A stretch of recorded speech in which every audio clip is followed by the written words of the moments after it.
actually what I'm doing. Oh god, come on. Isn't there one behind you too, or was that a... That was an instant. Okay. That was a gay shot, I guess. Look at that. Boom! To answer your question, yes, you can pick them back up.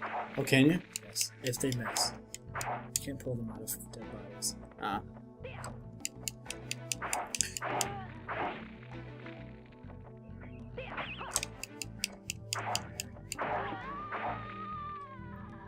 It's really not a bad looking game, honestly. No. I mean, like I said, the draw distance is a little ridiculous, but that's probably just how shit was. Yeah, I saw a lot of PlayStation as well. They were kind of notorious for that. And they didn't bother doing any kind of like fog and 64 thing. They just shit just wasn't there, and then it was. Although, I mean, I'm sure the fog. I mean, the fog is fine, but the N64 was so known for that. Like, that just every game looked like it had a fog wall, like 2 feet in front of you. Although this game kind of doesn't. It kind of does the fog. It kind of just has like it's like darkness. It's nighttime. Right. Is every level at night in this game? I believe so. So maybe that's how they do. Right. Because if you remember, this is in 1998. Like there weren't a lot of really big full 3D games on the PlayStation. Right. I mean, there was like Tomb Raider, but you moved through Tomb Raider so slowly. Yeah. It was easier to hide that shit. Right. Was Metal Gear Solid out by then? No, Metal Gear Solid followed this game by a few months. Okay. Imagine that fucking racking out. You got your groundbreaking, unique stealth game, and here comes Metal Gear Solid. Right behind you. Right. God, that game was so mind-blowing when it first came out. And it's still, like, you can look at screenshots of it, and it's still pretty damn impressive. I think so too. For sure. That's bullshit right there. The GameCube remake was really nice looking too. Yeah. People shit on that. I don't Why? really know why. Well, okay, I kind of know why. One of the things they say is that by having the first-person camera, it breaks. Like, it totally breaks the Ocelot fight, for instance. Oh. And it kind of breaks the Vulcan Raven fight, too. Okay. And then people complain because some of the, they redid some of the voices, and the readings weren't as good. Right. And the cutscenes are way over-directed, and, like, Solid Snake, like, jumps, like, does backflips off of missiles and shit. And, kind of...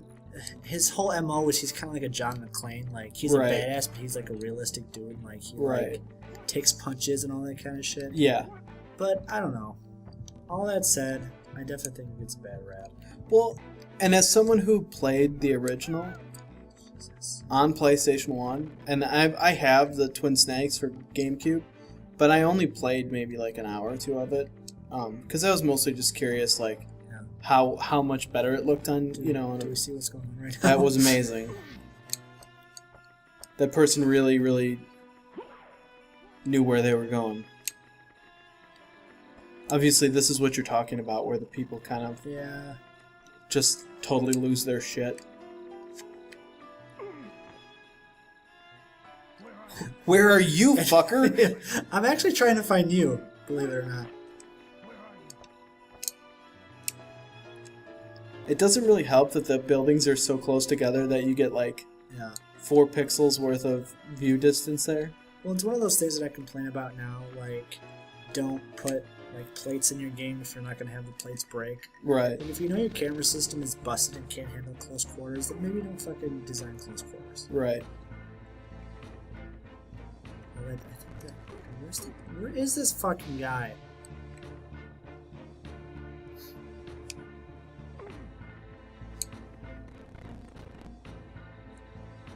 The guy's just gone.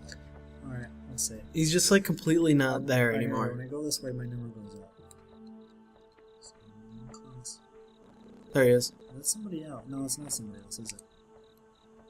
Do the jumping stealth. Those dudes turn around and reflect us. You gotta be careful. Oh, dang. Oh, shit. Another cool thing about this game is that even if they have like started to spot you, like you can still stealth kill them with one kill. Like one kill still stealth kills them, even if it's not like a stealth kill animation. Right. As long as like you're still stealthed, so that's pretty cool. So it's a little bit forgiving. Yes. especially because, like you said, it's not a game made now, so there's not like an icon that appears like do stealth kill now. It's just a proximity thing. Right. Finally got taken out, dude. Is there a live system in this game? No. Just restart again? Just restart. So you have to do the whole level over again? Yeah. Holy shit.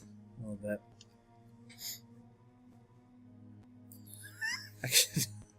For a second there, I just glanced over and I thought it says missile franchise. I'm like, what? Oh yeah. Fish and mailed? Yes. I'll never forget, we were playing Metal Gear Solid 2 at about the same time. Right. And what we used to do is, like, we'd play a game and then, like, we would call each other, like, with our thoughts. And a lot of the phone calls from you were always like, dude, fuck this fucking game. And I remember after Metal Gear Solid 2, you're like, dude, fucking, the truth is the truth, it's not the truth. But if the truth was the truth of the truth, like, you just were so fucking pissed at that game and how pretentious it was and that whole fucking part. You remember that? Yeah. It was fucking stupid. I kind of want to play that game again, like from start to finish. Yeah. And like to see if like was I being pretentious, like overly pretentious, or is it like cuz I mean No, you can't out pretentious a Metal Gear game, let's be honest. Well, that's true. I don't know. What were we like 16, 17, something like that? Yeah. And I just remember, like, the first game was really cool. It was serious enough that, you know, as a somewhat young person, you're like, oh, this is kind of, like, getting me interested in, like, geopolitics and, like, more than just, like, jumping on turtle shells. But then the second, well, part of it, too, also with the second game, fucking spoiler alert, you don't play as Solid Snake for, like, 90% of that fucking game. So, and, like, all the trailers and everything, nothing told you in the marketing for that game. That was the point, dude.